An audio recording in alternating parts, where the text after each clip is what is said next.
The National Council of Women of the Philippines, through its 6 clusters, develops, organizes, and implements activities in partnership with the public and private sector and non-government organizations to capacitate and promote the initiatives of women-led communities.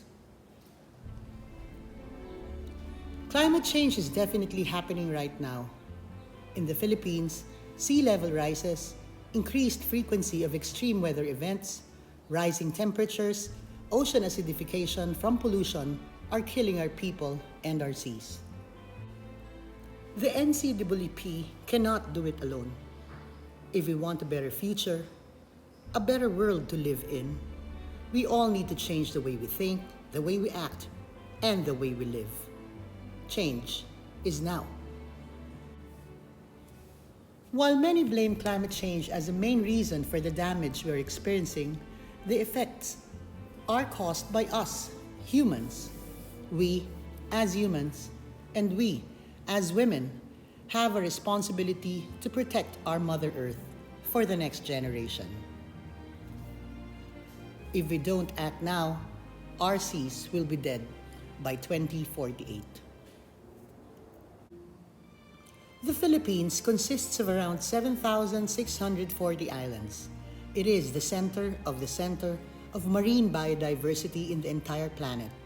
We have the largest coral reef in Southeast Asia, housing a great variety of coral and reef species. 64 out of the 81 provinces are coastal, and about 40 million Filipinos rely directly on our sea for food and livelihood. Sadly, we are the third biggest polluter of the ocean. Around 2.7 million tons of plastic waste is generated each year. We lack access to waste collection services, recycling facilities, and there are inefficiencies in collection, transportation, treatment, and disposal systems that affect wastewater and drainage systems that leads to marine litter and plastic pollution. We, as the NCWP, answer the call to action to achieve economic empowerment. This is in line with the United Nations Declaration of the year 2021 to 2030 as the Decade on Ecosystem Restoration and the Decade on Ocean Science through Sustainable Development. We have developed a program to address the present challenges we take, entitled Women on Waste, or WOW, a collective effort over 6 clusters to address climate change emergency anchored on environment conservation, eco-education, and most importantly, economic empowerment. These clusters are committed to showcase synergy, solidarity, and stewardship. Cluster 1, Environment and Sustainable Development. Cluster 2, Education and Information Communication Technology. Cluster 3, Social Development and Economic Empowerment. Cluster 4, Women, Family and Child. Cluster 5, Linkages and Networking. And Cluster 6, Policy Advocacy. The Women on Waste program was recently launched during the 4th Philippine Environment Summit in Tagaytay City last February 21 and was attended by over 1,000 environmentalists from various sectors and industries. Our main objective is for women to rise up and be more involved with circularity and sustainability. Through efficient waste disposal methods of our plastic waste and marine litter, there is hope that we can reduce, reuse, recycle, and upcycle to achieve economic empowerment. It all begins in our own homes, within our communities. To achieve our goal, the NCWP shall lead an Information, Education, and Communication, or IEC, caravan on plastic waste and marine litter management that includes trainings on collection, segregation, and proper waste disposal.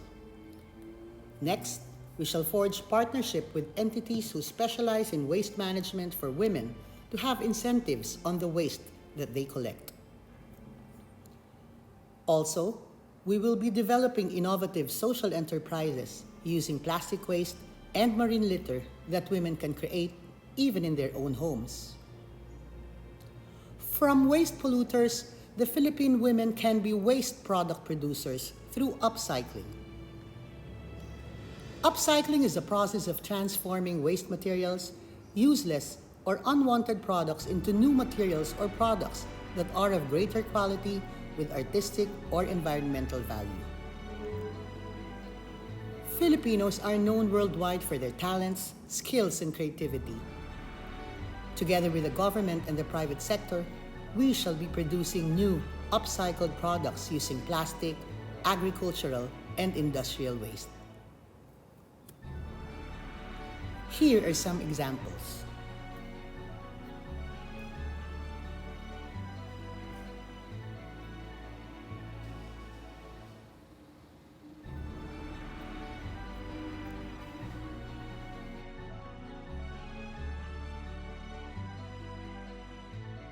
This will be done together with our partners from the government, the Philippine Commission on Women, the Department of Science and Technology's Industrial Design Technology Institute, and the Philippine Textile Research Institute. Our NGO partners, the Miss Earth Foundation, the Province of Isabela Green Ladies Association, Heirs of the World, and Balikatan sa Kunlaran National Foundation. We will also be collaborating with the private sector, advocating for social development through circularity and sustainability, such as Alpha Distinct Development Solutions, EcoHome Art and Wasto Waste Solutions, Sentinel Upcycling Technologies, Green Ants, PolyAlpro, the Center for Local Innovations and Community Development, and EcoDive. We are encouraging our beloved sisters from the ASEAN Confederation of Women's Organizations to be part of our program. We are also inviting the big corporations to join Women on Waste so our people and our oceans can recover. Help us in reversing the damage caused and do something positive with the waste that they have created. The Philippine women population is 53.65 million. Imagine the Philippine women joining hands towards one goal. Imagine the additional income that women can earn through waste collection to help their families build a better life. Imagine a wide variety of upcycled products that the Philippine women can use as part of their daily lifestyle. Imagine the contribution of the Philippine women in saving our environment for our children and the future generation, for a better, brighter, and greener world. Imagine women empowerment adapting to climate change. The time to act is now. And with that, let me share my personal mantra. Don't simply thank God that you have much while others have little. Thank Him because He has chosen to bless you, and in return, be a blessing to someone else. It's time for the women to act. It's time for the women to be heard. It's time for all of us to use our voice.